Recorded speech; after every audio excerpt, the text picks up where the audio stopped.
Yes, Tato. Okay.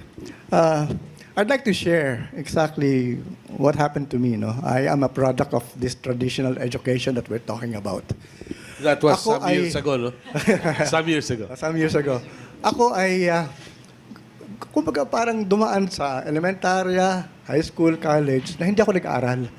In other words, wala akong hiling mag-aral dahil hindi ko naiintindihan eh. Ayaw ko magbasa eh. Hindi ako marunong magbasa. What I mean by hindi ako marunong magbasa, of course, I can read, but I do not understand. So, in other words, wala yung hilig ko talaga, no? After 1 page, 2 pages, wala na. Hindi ko na makontinue yung binabasa ko. So, paano ako nakaraos sa schooling ko? I cheated. Oo. I bribed my classmates to do my homework.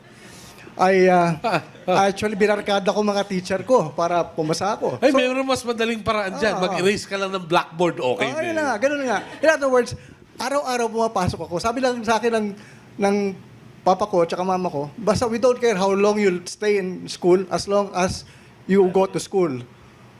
And, para namang good riddance yun. hindi. Basta, sabihin, so araw-araw nasa eskwela ako. So hindi naman ako mabagsak na teacher ko dahil palagi naman ako present. So, Attendance. Attendance. So in other words, pasang-awa, yes. Eto na ngayon. Tapos na. Apply ako ng trabaho. Wala. Bagsak ako sa mga... Of course, yung transcript ko, puro pula yan. Pero basically, napapasa ko rin. Okay. No? Tapos, ang nangyayari sa akin, pupunta ako sa kumpanya, mag-apply, kukuha ako ng entrance exam, IQ, bagsak ako. Lahat ng in-applyan ko, bagsak ako. So in other words, doon ko na-realize, wala akong natutunan sa aking pinag-aralan. So sabi ko, teka muna, I have to do something kasi iba kaklase ko, okay na sila eh.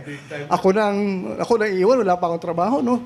Sabi ko, I have to go back to school. So, pero hindi naman ako pwede bumalik na sa high school or college.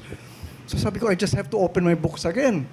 Eh, nung binabasa ko, hindi ko pa rin makuha, maintindihan, no? So sabi ko, muna, mukhang wala pa rin mangyayari dito. So one time, when I was in that dilemma already, I met a friend of mine who graduated from Ateneo, summa cum laude. Sabi ko, wow, buti ka pa, summa cum laude ka. I'm sure all the offers came to you na wala kang kahirap-hirap. Sabi ko, oo, totoo yan. Sabi ko, ako, wala akong alam, wala akong natutunan. Ngayon, wala akong trabaho. Kasi wala akong alam nga eh. Okay. Kaya ngayon, ginagawa ko, pinipilit ko basahin uli yung mga old books ko. You know what he said changed my life? What he told me was, mabuti ka pa, wala kang alam. Sabi ko, sira ulo to. Insulto pa ako nito. Okay. Sabi ko, teka muna, teka muna eh. Sabi ko, ikaw nga ang idol ko ngayon dahil ang dami mo pa. Suma ka eh. Hindi, mas mabuti ka pa, wala kang alam. Kasi ako, ang dami kong alam, but I have to unlearn most of the things that I've learned. Nagbago na lahat.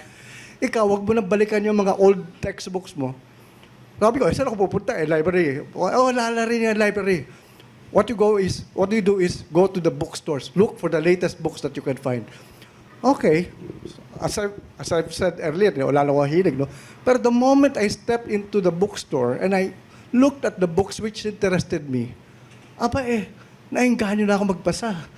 Until I would buy a lot of books, ang papa ko nagtataka dahil imbes na sabihin ko ginagastos yung perang inihingi ko sa kanya, ngayon sa libro ko na ano. So I was able to compile a lot of books. And through that process, ito lang muna, I went back to that office where I used to apply na hindi ako tinanggap, and I was talking to a friend of mine who was a head of the department there. Yes. And then, nag-uusap kami, not knowing yung boss niya, yung may-ari ng company, nakikinig. Sabi niya, you should work for us. Sabi ko, I applied there. Hindi naman na ako tinanggap kasi bagsak ako sa entrance. No, you should work for us. I like what you're talking about. I like what you're saying. Sabi ko, sira ulo siguro din to. Sabi ko, bakit ako kukunin dito? So, in other words, he insisted. Sabi ko, definitely, I have something for you. And he opened a new department for me. I became the head. Yung friend ko, naging under ko pa. And so when I analyzed everything, sabi ko, wow, ano ito nangyari sa akin? I was given a big salary, all the perks, a car, everything. So sabi ko, ano nangyari sa buhay ko? Doon ko na-realize, I developed 2 intelligences when I was reading the books that I was reading.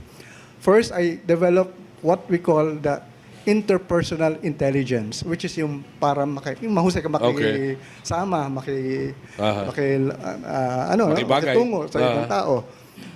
Second, I developed my intrapersonal intelligence, self-awareness. Talagang I studied who I was, who I am, kung ano yung hilig ko talaga, saan ako mahina, saan ako magaling. Okay. Yun ang talagang minaster ko. And so, I was able to uplift myself through those two intelligences. And from then on, hindi na ako nag-apply ng trabaho, pinapirate ako. And then, Very good. And then, eto lang ngayon nga. That's why nga, ang na-realize ko, that's why I formed this Kamalayan movement. I am Kamalayan movement, no? Because this is where I realized that there is something that is not being taught in schools, which I learned. Okay. And what is that? That it is our consciousness, or yung Kamalayan, that creates our reality. So in other words, everything that we do in terms of what we think about and feel becomes our reality, becomes our world. Eh hindi ito tinuturo sa atin. Ang tinuturo sa atin, tsamba lang ang nangyayari sa atin. Kung mag-aaral ka mabuti, maganda ang magiging... Ibang resulta usaha, mo. yeah, Oo. okay. Pero basically, doon ko na-realize na, bakit hindi tinuro sa akin itong Kamalayan? Kung tinuro pala sa akin itong Kamalayan, noon pa, kung alam ko na ito, gumanda na yung takbo ng buhay Alright. ko. No? Oo. Magandang idea yan.